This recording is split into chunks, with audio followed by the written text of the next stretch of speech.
The form they handed me at intake was 4 pages long, and most of it was boxes I wasn't supposed to leave blank. Name, species, planet of origin, registered augmentation index, meaning the tally of installed biological, neurological, or mechanical enhancements declared to the Interstellar Enrollment Authority. Enhancements not declared but later detected during mandatory biometric audit would result in immediate suspension and referral to the Compliance Division.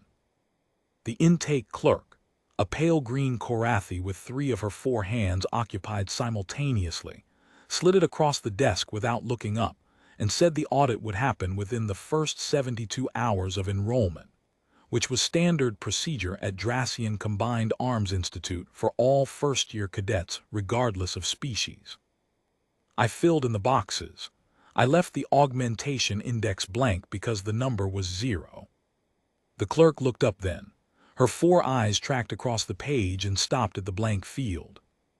"You've left column 14 empty," she said. "It's 0, I said.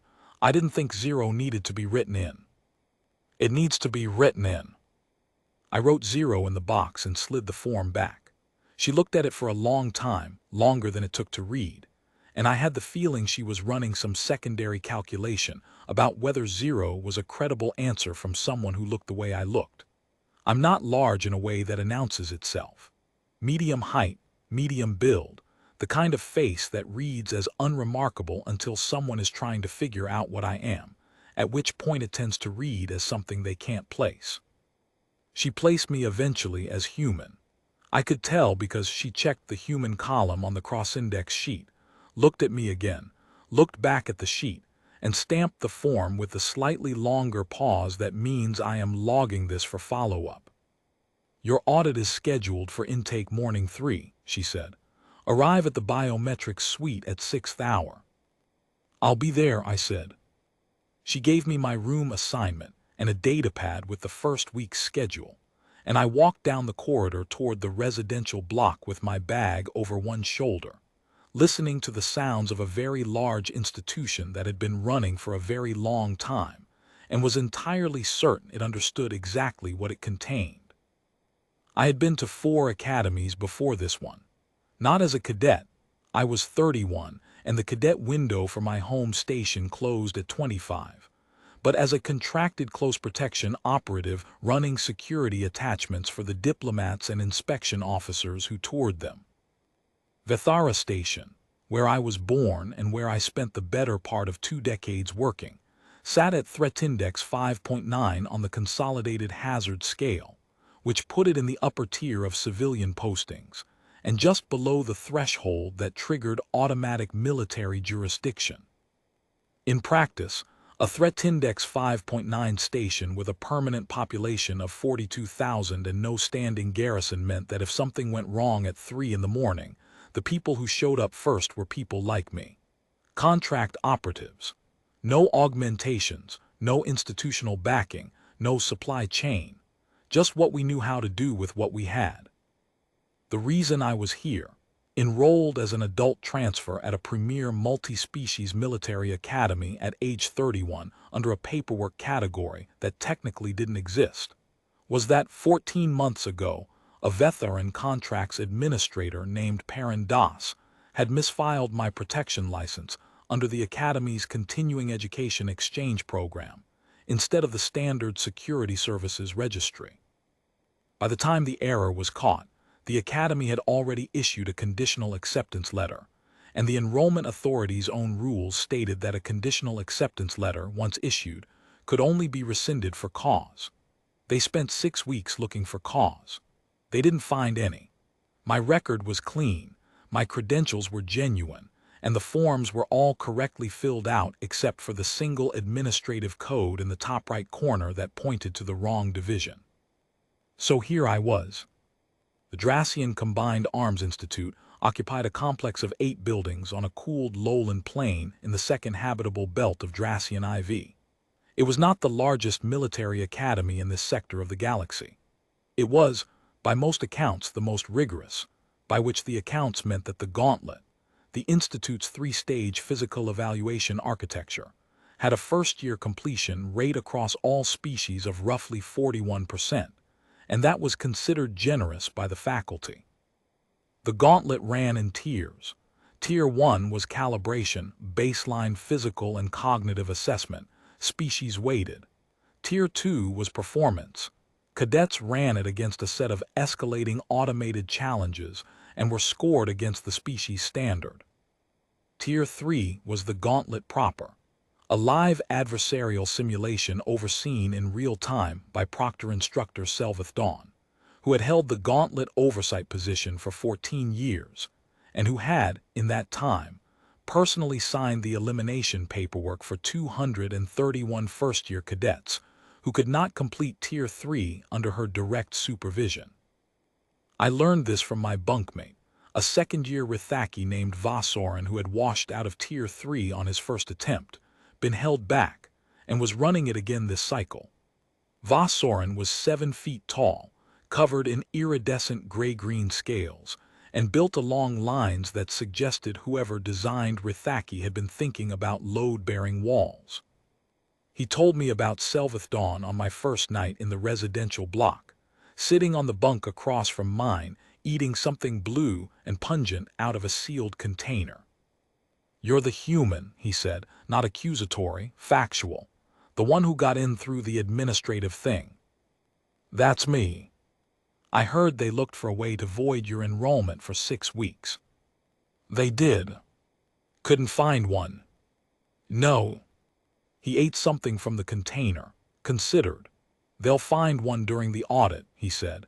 "Not a criticism, that's just how it works. They'll scan you and you'll be carrying something. Everything carries something. There isn't a cadet in the Institute who hasn't had at least one enhancement registration query come up on their file." "I don't have any enhancements," I said. He looked at me the same way the intake clerk had. "You're from a 5.9 station, Vethara." "Yes." "And you're 31, and you look like that." I knew what he meant by like that, and it wasn't a compliment to my appearance. He meant the specific combination of things that reads, to anyone who has trained long enough in any discipline, as someone who has been hurt in ways that hardened instead of broke, the particular quality of a body that has been loaded past its limits enough times that it has reorganized itself around the loading. It's not a large body thing, and it's not an aesthetic thing. It's a configuration thing. The way joints sit. The way weight moves. Vassoren was perceptive enough to read it and experienced enough to distrust the combination. "You're telling me there's nothing in you," he said. "Nothing installed," I said. "Whatever's in me I put there by hand." He looked at me for a long time, then went back to his blue pungent food and said, "Well, we'll find out on morning 3. The biometric suite was in the basement level of the Institute's medical wing, which had the low ceilings and institutional lighting of a room designed primarily for function and secondarily for the comfort of the people inside it. I arrived at 6th hour as instructed. There were 4 other cadets ahead of me in the queue, 2 Korathi, a Dralek, and a Rithaki first year I didn't know, and they were processed in sequence by a pair of technicians using a scanning apparatus that looked like a chair surrounded by a ring of articulated sensor arms. Each scan took about 12 minutes.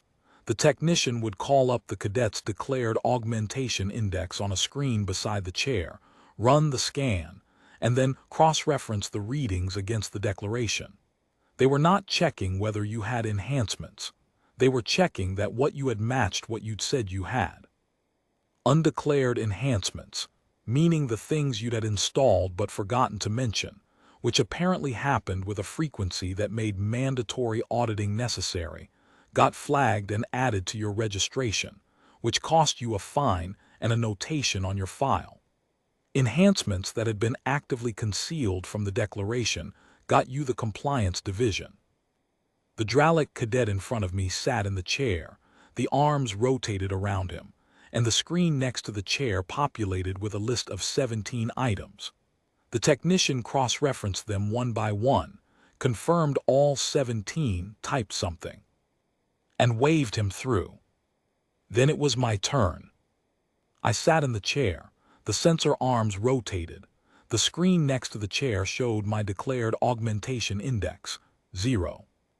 The technician looked at the screen, looked at me, looked at the screen again, started typing, stopped, looked at the readings that were coming in from the sensor array. The scan ran for 12 minutes. Then it ran for another 12. The second technician came over and looked at the screen. They conferred in low Korathi for a minute, then ran the scan a third time, this time with a supplementary panel that one of them rolled over from the corner of the room on a wheeled base. That scan ran for 20 minutes. I sat in the chair. I wasn't uncomfortable. The chair was padded and the temperature in the basement was cool, and I had been in more unpleasant places than this for longer than this. The two technicians were doing their job. The job was producing an answer they hadn't encountered before, which was not my problem and not their fault. When the third scan finished, the first technician came and stood in front of me with the expression of someone who has double-checked arithmetic and keeps getting the same answer, and is disturbed by the answer. "Your declared index is 0, she said. "Yes. We've run 3 passes. I noticed. The readings are consistent across all 3. I waited. They confirmed 0, she said. No registered augmentation categories detected. That's what I put on the form, I said. There was a pause. Your physical profile markers are outside the standard deviation range for an unenhanced human of your age. How far outside? She looked at the screen, significantly. But the readings confirm 0. They do. Then the answer is what I put on the form, I said. I'm unenhanced. Whatever the physical profile shows is what 31 years on Vethara Station looks like. She looked at me for another moment. Then she logged the audit result, stamped the form, and told me I could go. I thanked her and walked back to the residential block in time for morning meal. Vasoran was already at the table with his blue pungent thing in a different container, and when I sat down, he raised his eyebrow ridge in a question. 0 confirmed, I said. He stared at me for long enough that his breakfast went cold. Tier 1 ran during the second week. It was calibration, as advertised, a battery of assessments that established your baseline and assigned you a species-weighted percentile ranking. The calibration architecture was designed to compare you against the performance mean for your species at your age, which meant that a result of, say, 94th percentile meant you were performing in the 94th percentile of your species cohort, not in the 94th percentile of all cadets combined.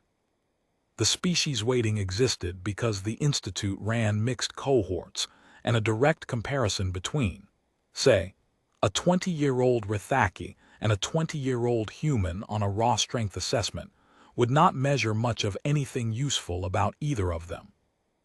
I ran the Tier 1 assessments over 3 days. Physical, cardiovascular endurance, load carry, sprint series, obstacle navigation, manual dexterity. Cognitive, spatial reasoning, decision latency under pressure, pattern recognition, memory architecture. Composite, a combined scenario run that put you in a simulated field situation and scored your response across both axes simultaneously. I did not find any of it difficult. I say that without any particular satisfaction attached to it. I had been doing the physical components of this kind of work since I was 17, when I took my first contract on Vethara Station as a junior operative, and the cognitive components since roughly the same age, because on a Threat Index 5.9 station, you learn that physical capability without spatial reasoning and clean decision-making is not a capability at all. It's an accident waiting to happen.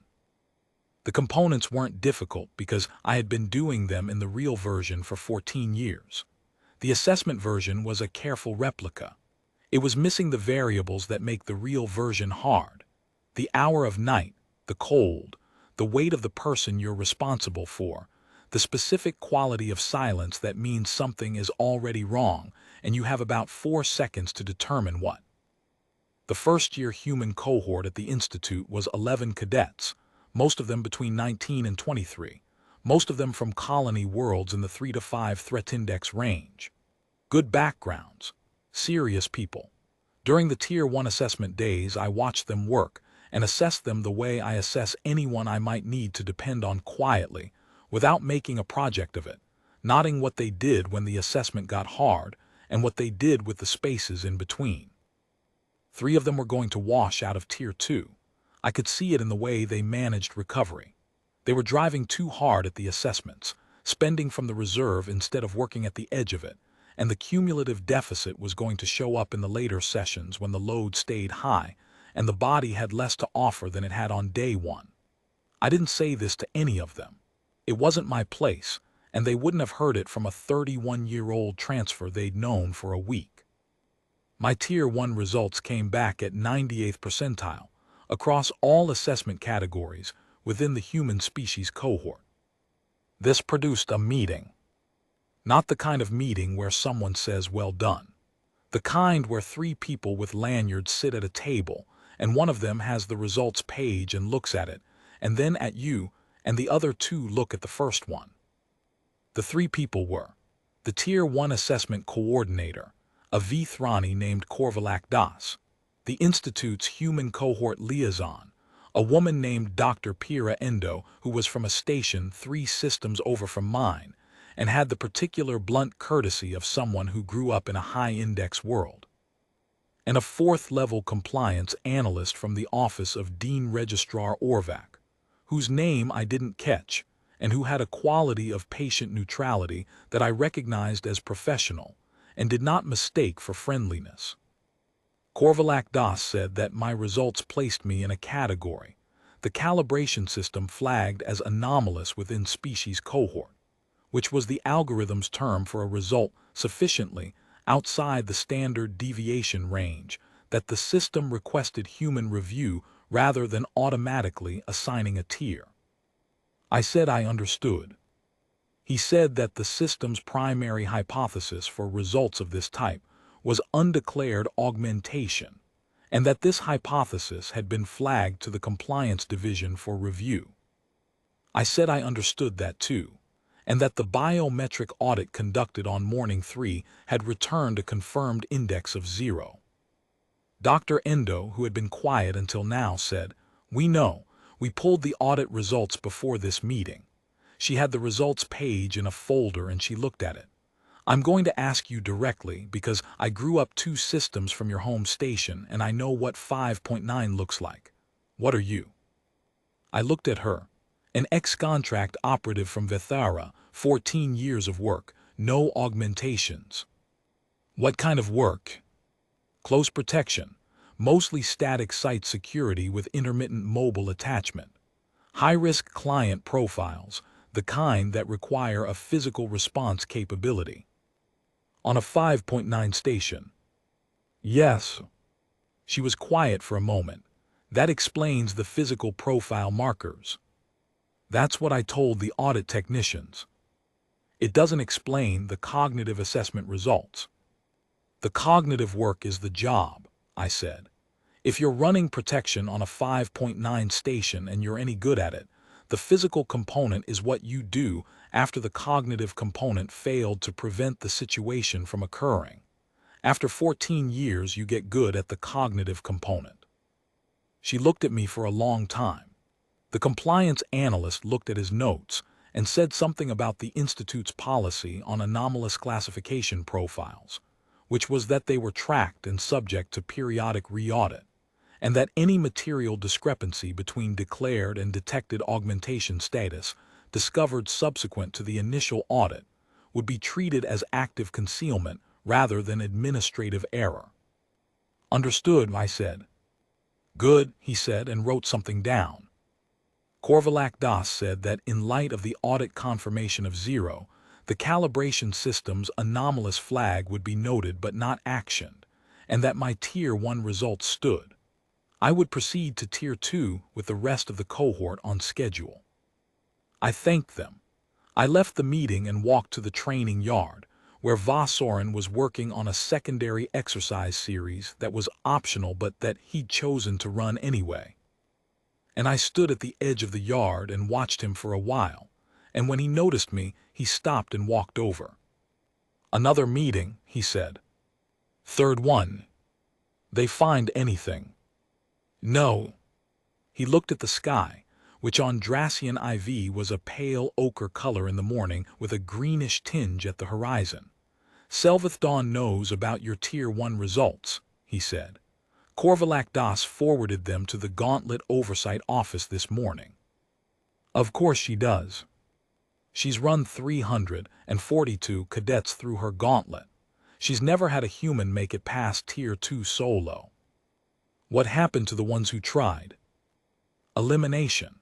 The solo course has a human physical load threshold built into it because the gauntlet was designed to assess cadets from all species fairly. The human-weighted parameters are based on species mean data, which is considerably lower than my actual parameters." "Considerably," said Vosorin, "which is going to be interesting." Tier 2 solo began in the 4th week. The solo course was run individually in sequence over 3 days. Each cadet ran the course alone against the automated system. The system's adversarial elements, the resistance obstacles, the load requirements, the time sequences, were calibrated automatically based on the cadet's species and their Tier 1 baseline profile. You ran against a version of the course that was scaled to challenge you specifically. This was presented as fairness. In practice, it meant that a cadet whose Tier 1 results were in the 98th percentile ran a course calibrated against a 98th percentile baseline, which was significantly harder than what a median scoring cadet encountered. The first-year cohort ran in small groups of 4, scheduled across the 3 days. I watched the first group go through on day 1 from the observation gallery above the course entrance. The gallery was open to cadets during the solo runs. The Institute made no secret of how the course worked. The transparency was part of the design. You watched others run it before you ran it yourself, and watching it didn't help you the way you thought it might, because the auto-calibrated version of the course was different for each person. What you saw in the gallery was someone else's problem. Yours would be different. I watched a Korathi first year named Duvath Salin run his calibrated version on day 1. He was one of the better cadets in the cohort, fast, technically precise, clearly well-trained. His course was challenging. He finished in 4 hours and 12 minutes, which the monitoring staff later logged as a strong result for his species baseline.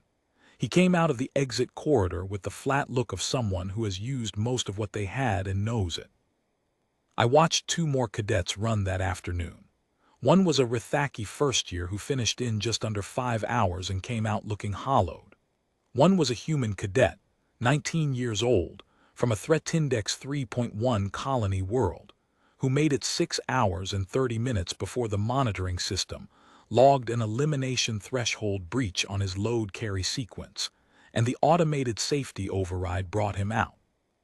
He came out of the exit corridor without looking at any of us in the gallery and walked straight to the residential block. 3 of the 11 humans eliminated in Tier 2 solo. I had been right about the recovery management.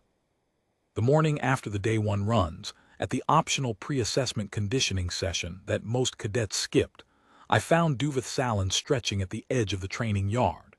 He had finished day 1 in 4 hours and 12 minutes and had spent the rest of that day resting, which was the correct decision. He was watching the rest of the yard with the calm appraisal of someone who knew he had done his own job well and was now simply present. We didn't have a prior conversation. He looked at me when I came in and said, without preamble, "You're running day 2. "Yes," I said. "I watched your Tier 1 results come through the cohort board," he said. 98th. "Yes." He was quiet for a moment. "The calibration system will have you running the hardest version of the solo course it has ever produced for a human. You know that." "I know. I ran mine at 73rd percentile calibration, and it took everything I had for the last 90 minutes. He looked at me with the 4-eyed steadiness of his species. "I'm telling you this not as a warning but as data. I think you've already accounted for it. I just want to say it in case I'm wrong." "You're not wrong," I said. "I've accounted for it." He nodded once, then good luck.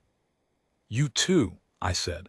Though he didn't need it, he'd already run his course and landed well, and he knew it. I said it anyway because it was the right thing to say to someone who had offered you something useful without being asked. He went back to his stretching. I did mine. We didn't talk again before I went in. I ran my course on day 2 of the solo sequence. The auto-calibrated version of the Tier 2 course for a human cadet at my Tier 1 baseline was, by the numbers the system displayed on the wall-mounted panel at the start gate, the hardest iteration of the human species version the course had ever generated. The panel said so explicitly, in the detached informational tone of a system that does not have an opinion about the situation. I looked at the numbers. They were accurate as far as I could assess from the outside. The obstacle density was high, the load carry weights were near the top of the human-weighted range, and the timed sequences were compressed compared to what Duveth Salin had run. I said to no one in particular, because the observation room where this panel was located was empty except for 2 monitoring technicians and a recording apparatus. Is the 6-hour completion window standard, or does the system adjust that too? One of the technicians, a young Korathi first year who had been assigned monitoring duty as part of his secondary rotation, said it was standard. 6 hours. "Okay," I said and went in. I will not walk through the course component by component, because the components are not what's interesting about what happened. What's interesting is the math, which I will give you plainly. The human species record for Tier 2 solo completion, as of the morning I ran it, was 4 hours and 41 minutes. It had been set 11 years ago by an adult transfer from a Threat Index 4.3 colony world who had come in with declared neurological reaction time augmentation and full cardiovascular enhancement, which the calibration system had factored into his auto-generated course load. I ran mine, unenhanced at 98th percentile calibration, in 2 hours and 53 minutes. There was a silence in the monitoring room when the completion timestamp registered that I could hear from inside the course exit corridor. I came through the exit corridor, which fed into the monitoring room, and collected my gear from the wall hook where I'd racked it before the start. The young Korathi monitoring technician was looking at his screen with an expression I could only describe as personally affronted, as though the timestamp had insulted him. "You've got the wrong time," he said. "That can't be right." "It's right," I said. I had been running a count in my head and the screen matched it. "The record is 441. "I know. You didn't have any augmentation-boosted calibration factors. Your course load was harder." "I know that too." He looked at the screen, looked at me, looked at the screen.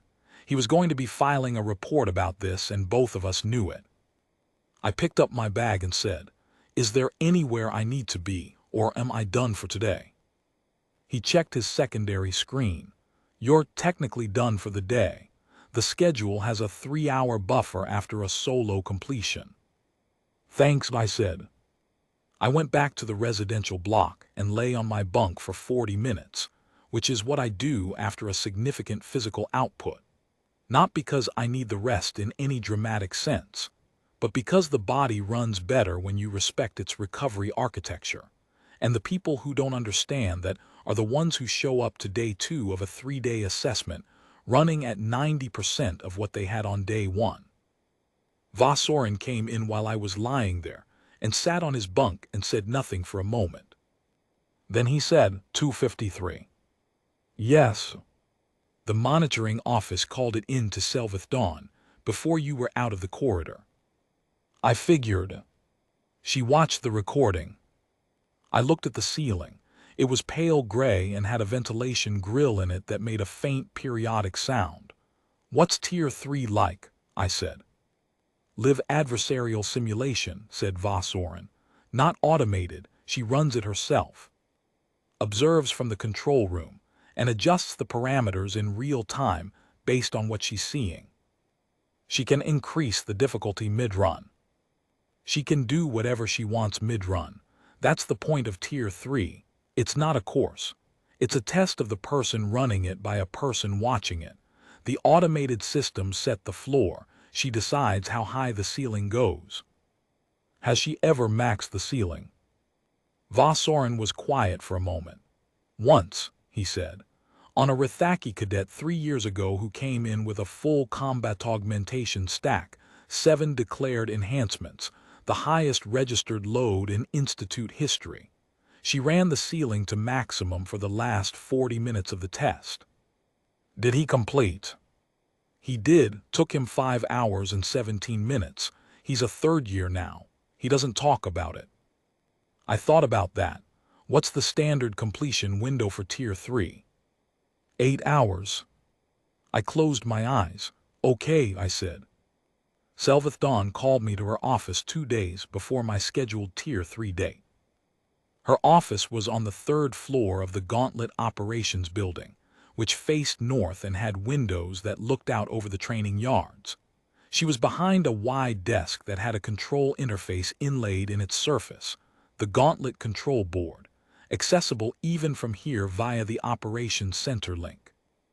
She was Korathi, like most of the senior faculty, with the four-eyed, four-armed build of her species, and the particular stillness that Korathi of her rank tended to carry, not passivity, but the quality of something that doesn't move because it doesn't need to.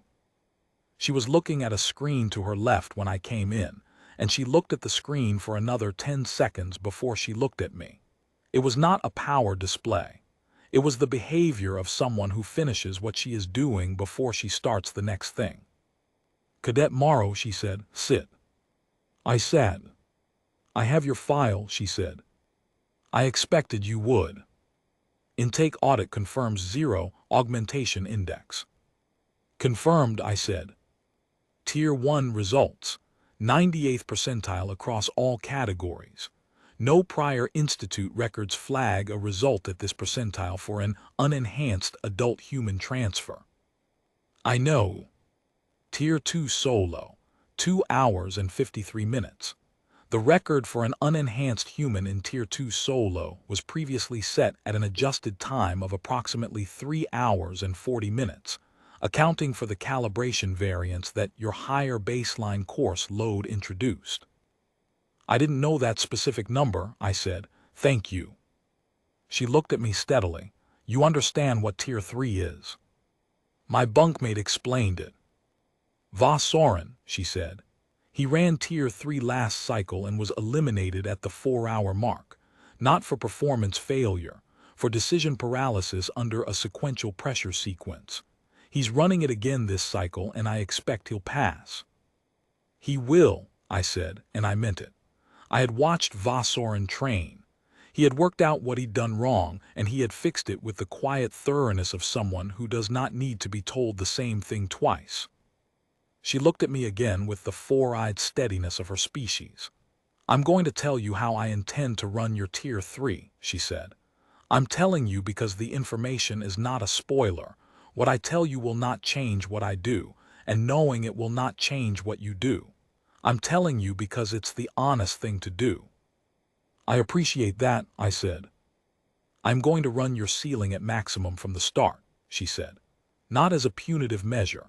I'm doing it because your performance data gives me no honest basis for setting the floor anywhere else. If I calibrate to the species mean parameters for an unenhanced human, I'm not evaluating you. I'm running a test that was designed for someone else. A test calibrated to who you actually are requires the ceiling I have available. Maximum from the start, I said. Yes, the 8-hour completion window applies regardless. Understood. She looked at me for a moment that was slightly longer than the previous ones. One question, she said, not for the file, for my own understanding. Go ahead. You came to this institute through an administrative error. You could have declined the conditional acceptance. No one would have faulted you. It was a clerical mistake. You chose to pursue the enrollment. Why? I thought about that. Not because I didn't know the answer, I knew it, but because I wanted to give her the accurate version rather than the simplified one. 14 years on a 5.9 station, I said. Close protection work, no institutional structure, no formal certification above the contract level. There's a ceiling on what that work allows you to do. Not a physical ceiling. I've hit most of the physical problems that work has to offer. A structural ceiling. The Institute's certification opens doors that contract work doesn't. When the acceptance letter came through, even by mistake, it was the right door at the right time. She looked at me. That's a reasonable answer, she said. It's the true one, I said. They're not always the same thing. No, I agreed, but in this case they are. She nodded once, the deliberate kind. Your Tier 3 is scheduled for 6th day morning. Be at the gauntlet entrance at 5th hour. I'll be there, I said. I stood. At the door I paused because something occurred to me and I wanted to say it correctly. Proctor Instructor, I said. She looked up. I understand what maximum from start means, and I'm not registering a complaint about it. I just want to say it's the right call. If you ran it at species mean parameters, you'd be evaluating someone else. You'd be wasting both our time. She looked at me for a long moment. Yes, she said, that's exactly right. I slept well the night before Tier 3. Not because I have a technique for it. Because I have learned, over 14 years of work where something significant was always somewhere on the near horizon, that the body sleeps when it trusts itself, and that the work of building that trust happens long before the night in question.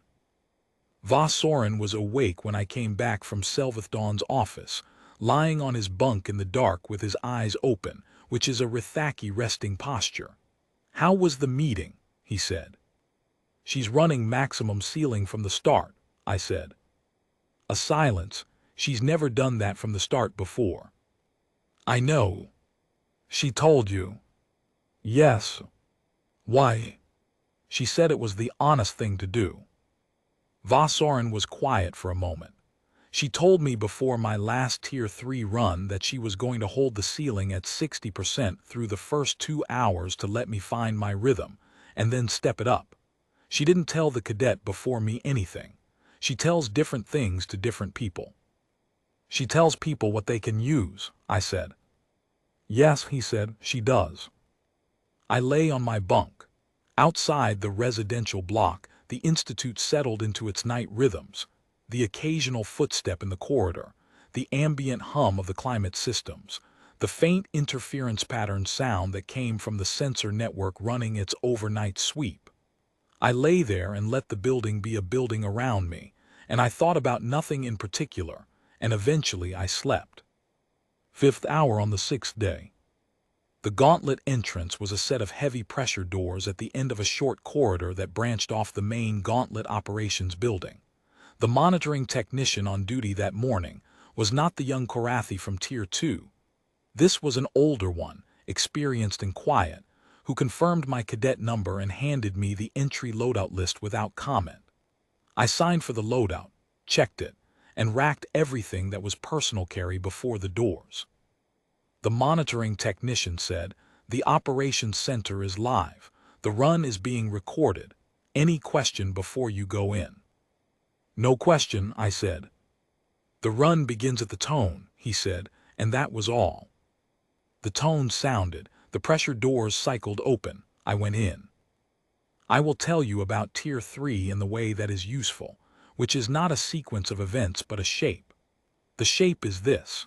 The Gauntlet's automated systems set what they called the floor, the minimum physical and cognitive load that was running in every moment of the test, the baseline below which the difficulty could not drop. Against this floor, Selvathdon in the operations center ran the ceiling, meaning the active adversarial elements she introduced in real time. The secondary obstacle sequences, the load increases, the time decision problems she could inject into the run at any point, the environmental parameters she controlled, temperature, visibility, ground composition, the mechanical behavior of the course's moving elements. Maximum ceiling from the start meant All of those inputs were running at their highest configured values from the moment I stepped through the door. In practice, this meant the temperature of the course environment was set to the high end of the habitable range, which for a human meant working in a sustained heat load that was not dangerous, but that pushed up the metabolic cost of every movement. The ground composition was set to the high-resistance variant, which meant working surfaces that took more out of the legs per unit of distance covered.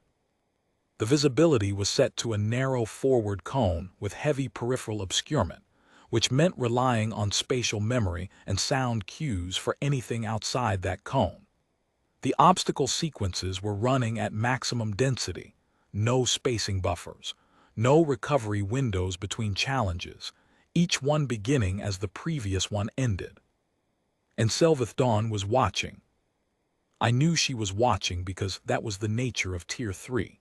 I did not spend any of my available cognitive load thinking about her watching, because that load had better things to do. The first hour of the run was a calibration of a different kind than Tier 1, not a measurement of where I was, but a process of reading what Selveth Dawn was doing with the ceiling. Every operator has patterns. Even at maximum settings, the way a person sequences their inputs tells you something about how they think. I was learning the shape of her thinking while I ran. What I learned in that first hour, she was precise. Not predictable, precise. There was no waste in her adjustments.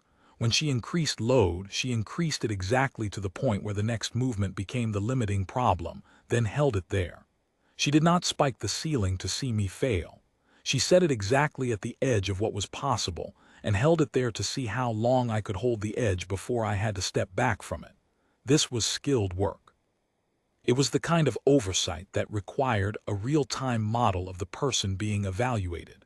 And she was clearly building one in the first hour in the same way I was building one of her. The difference was that my model of her would be useful from the inside of the course, and her model of me would be useful from the control room. We were running in opposite directions toward the same information. So I gave her something useful to build from. The way I run, the way I have run since about year 5 on Vethara when I understood what the work actually was, is not the way that looks like what people think high performance looks like. It doesn't look like effort from the outside. It looks like economy. Every movement is exactly as large as the problem requires, no larger, no smaller. The pace is not the pace of pushing. It is the pace of what can be sustained without drawing down the reserve. I have a reserve.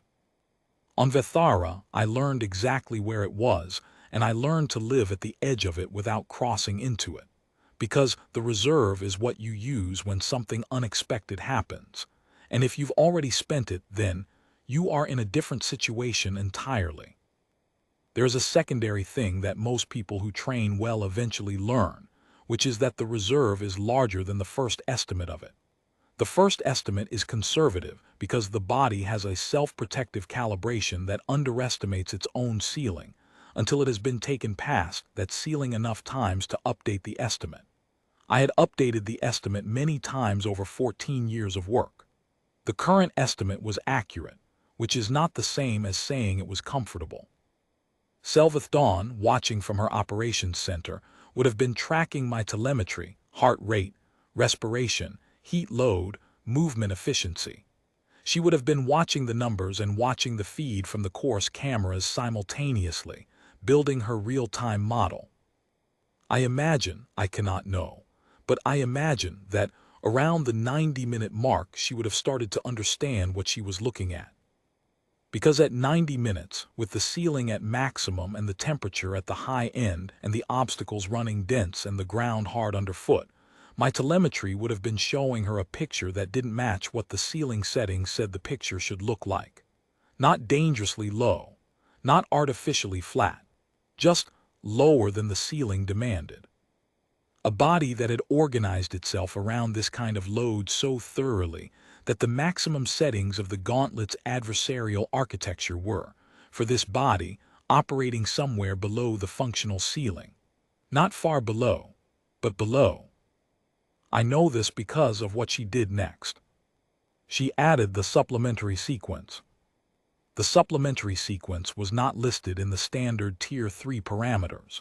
It was an additional layer of adversarial inputs that were available to the oversight operator, and that required a specific certification to deploy, meaning it was not something every proctor could use.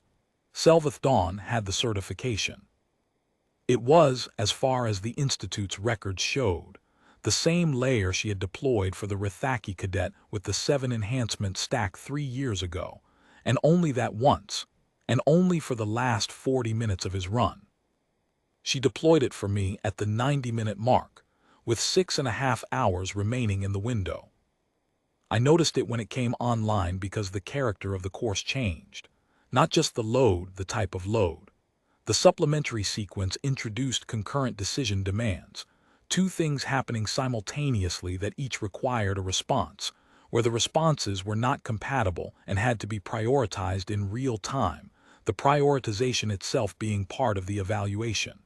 The automated floor was still running. The ceiling was still at maximum. The supplementary layer sat on top of both of them, adding a third axis to the problem that neither the floor nor the ceiling had addressed. Not physical and cognitive split tasking, which I'd been running since the start. Something more specific, forced choice architecture under time pressure, where the cost of the wrong choice was immediate and the correct choice was not labeled.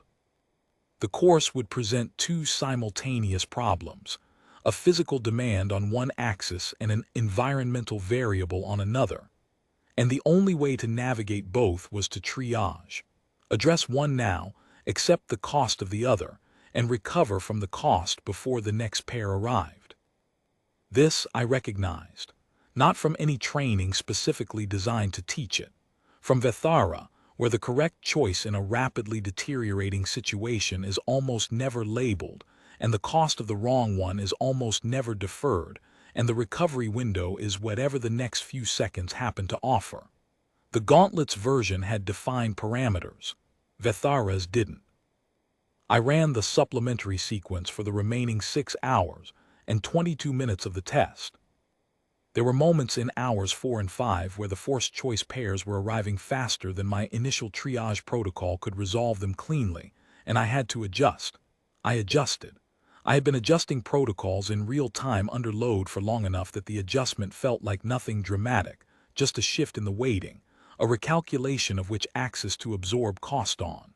The cost was manageable. The reserve was not empty. The edge I was living at was still the edge, not past it.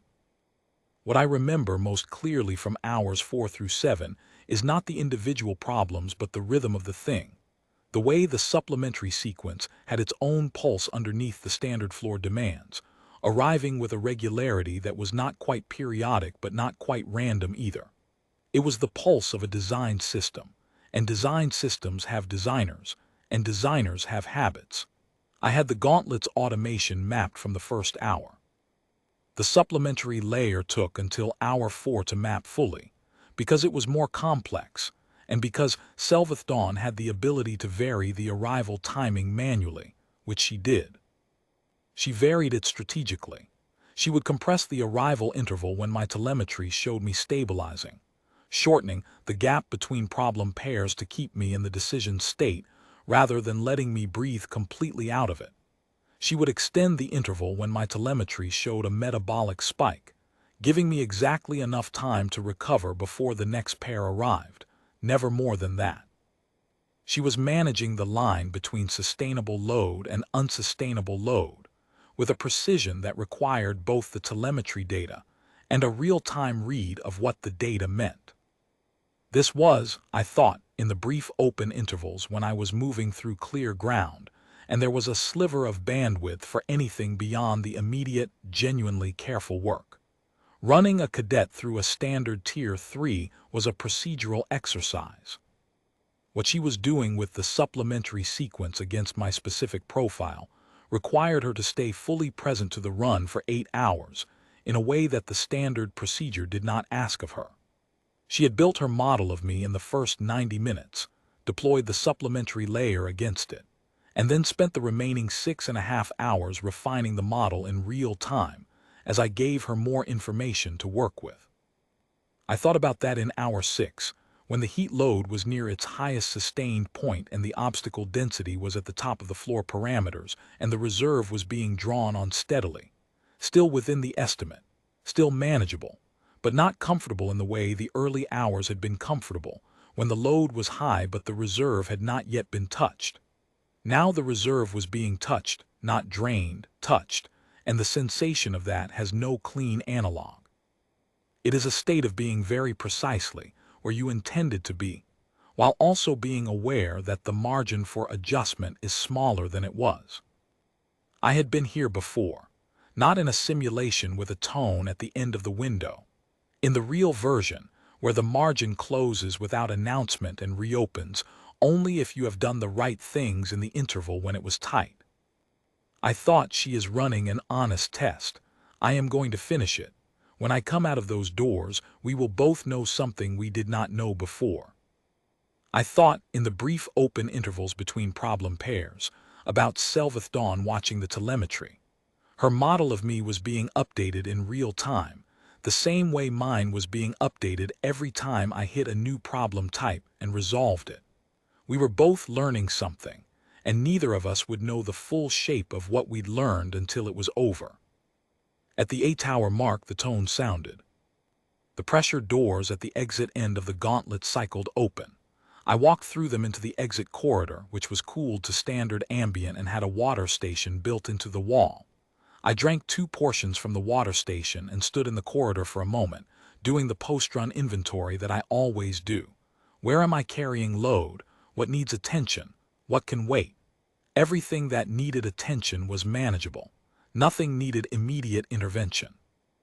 The monitoring technician from the entrance was at the other end of the corridor, standing outside the operations center door with a data pad and the expression of a person who has been asked to convey information and is still determining how to do it. "Your completion time is logged," he said. "Good," I said. "Proctor Instructor Selveth Dawn is requesting you in the operations center." I followed him to the operations center door. He opened it and stood back. The operations center was a long room with a control desk running the full length of the inner wall, faced by a bank of screens showing the course from every angle. Selveth Dawn was at the control desk. There were 2 other people in the room. A Vithrani officer I didn't recognize who was standing to the left with his arms folded, and Dean Registrar Orvac, who was seated at a secondary station near the door. I had not met Orvac before. He was a large Dralic. The Dralic are heavy-bodied, low-slung, with broad armored torsos and a posture that reads as permanent skepticism, and he had the quality of administrative authority that accumulates over years in an institutional role. Not forceful, not aggressive, just deeply accustomed to being the person who determines outcomes. He had my file on the screen in front of him. Several screens, actually. He had pulled everything. "Cadet Morrow," he said. "Dean Registrar," I said. "Please sit." I sat in the chair that the monitoring technician had placed near the center of the room, which put me equidistant from Selveth Dawn at the control desk and Orvac at his station, with the Vithrani officer to my left. I noted the geometry without assigning significance to it. It was a bureaucratic configuration, not a threatening one. "Your Tier 3 run," Orvac said, "is complete." "Yes." "The run lasted 8 hours, which is the full completion window." "Yes." "In that time, you completed all standard Tier 3 adversarial sequences at maximum ceiling configuration, and all supplementary sequence elements as deployed by Proctor Instructor Selveth Dawn." "Yes." Orvac looked at the screen. He looked at it for a long moment, then at me. "The classification system uses a 10-tier graduation for Tier 3 outcomes. First-year cadets are expected to complete between Tier 1 and Tier 3, with Tier 4 representing an exceptional performance. The current Institute record for a first-year cadet is Tier 5, set by the Rathaki cadet with the 7 enhancement stacked 3 years ago." He paused. "You have completed all elements of Tier 3 at maximum ceiling, including the full supplementary sequence. He paused again. This pause was longer. The classification system, he said carefully, does not have a standard output for this result. The combination of maximum ceiling, full supplementary sequence, and A-tower completion requires a manual classification. Proctor instructor Selveth Dawn has recommended Tier 7 certification. A silence in the room. The last Tier 7 certification issued by this institute, said Orvac, was 19 years ago, to an augmented V-Thrani combat specialist who had been in active service for a decade. He looked at me, he looked at my file, he looked at me again. Your augmentation index, he said, is 0. Confirmed, I said, 3 separate audit scans. Your augmentation index is 0, and you have run a performance profile consistent with a combat augmentation stack that does not exist in your biological readings. Yes. How? It wasn't a question, exactly. It was the sound a person makes when the arithmetic resolves to a number they don't have a column for. 14 years on Vethara Station, I said. Threat Index 5.9. Close protection work. The work requires everything you tested for. I've been running the real version for 14 years. Your version is careful and it's well constructed, but it's a replica. Orvac looked at the screen. He looked at it for a long time. The real version, he said. The real version, I confirmed. No ceiling, no tone at the end of the window, no monitoring technician with a datapad. He was quiet. The work built what your systems are reading, I said. There's nothing installed. The audit readings are correct. What's in me is what the work put there. That's the whole answer. Another silence. The V-Thrani officer to my left made a small sound, not a word, more like the sound of something clicking into place. Selveth Dawn, who had said nothing since I entered the room, spoke from the control desk. She said, "The Tier 7 recommendation stands." Orvac looked at his screen. The form requires a prior augmentation notation for all Tier 7 certifications, he said. It is a mandatory field. Then leave it blank, said Selveth Dawn, or create a new notation. I have made the recommendation. The performance is the record. Orvac looked at the mandatory field. He looked at me. He looked at the field again. I didn't say anything. There was nothing useful I could add. I will need to consult the classification office, Orvac said, finally, regarding the correct notation for an unenhanced Tier 7 result. Consult whoever you need to, said Selveth Dawn. The certification will be issued. The question is only what box the classification office uses. Orvac made a sound that was the Dralic equivalent of reluctant agreement and began typing something into his screen. The V-Thrani officer was looking at me with an expression I recognized. Not awe, not admiration, but the specific look of a person who has revised an estimate and is calculating what the new estimate means for them. Selveth Dawn looked at me from the control desk. You can go, she said. The certification process will take some days. You'll receive notification through the standard channel. Understood, I said. I stood. At the door I paused, not because I had something to say this time, but because there was something in the room I wanted to acknowledge. Selveth Dawn had run the ceiling at maximum from the start because it was the honest thing to do, and she had deployed the supplementary sequence because her real-time model told her to, and she had recommended Tier 7 because the performance warranted it, and she had said the certification would be issued with the flat certainty of someone who had been running the gauntlet for 14 years and understood exactly what she had seen. None of that required any response from me, but I wanted to mark it. Proctor instructor, I said. She looked at me. That was a well-run test, I said. She held my look for a moment. Yes, she said, it was. The certification notification came 6 days later through the standard channel as promised. The form had a new notation in the prior augmentation field. Someone in the classification office had created it.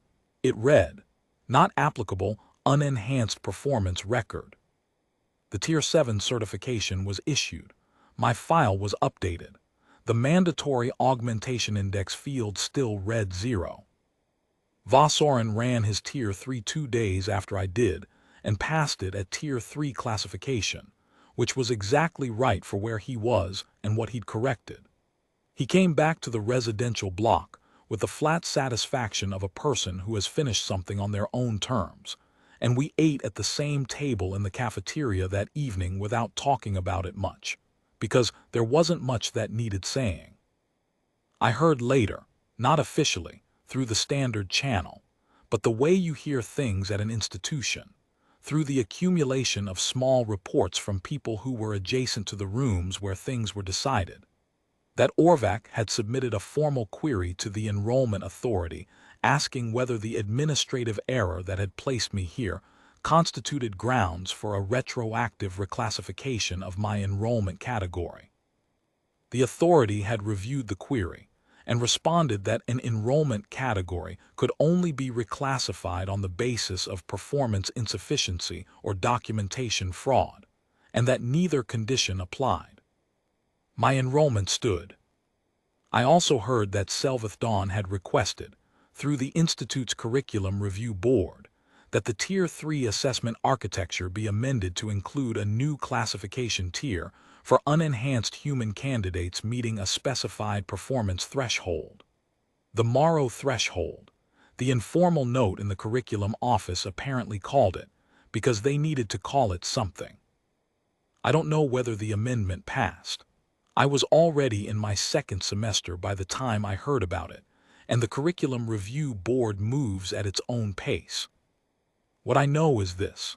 On the morning after my Tier 3 run, the form with my Tier 7 certification and the blank prior augmentation field and the hand-typed notation not applicable, unenhanced performance record was sitting on Dean Registrar Orvac's desk, waiting for the classification office to finish deciding what to do with it. As far as I know, they're still deciding. Some things don't fit in the columns that exist. The honest answer isn't always to make a new column. Sometimes the honest answer is to sit with the blank field for a while and accept that the blank is the answer, and that the system didn't build a drawer for it because the system never thought it would need one. I could have told them that at intake, when I left column 14 empty. I told them 0 instead, same answer, different box.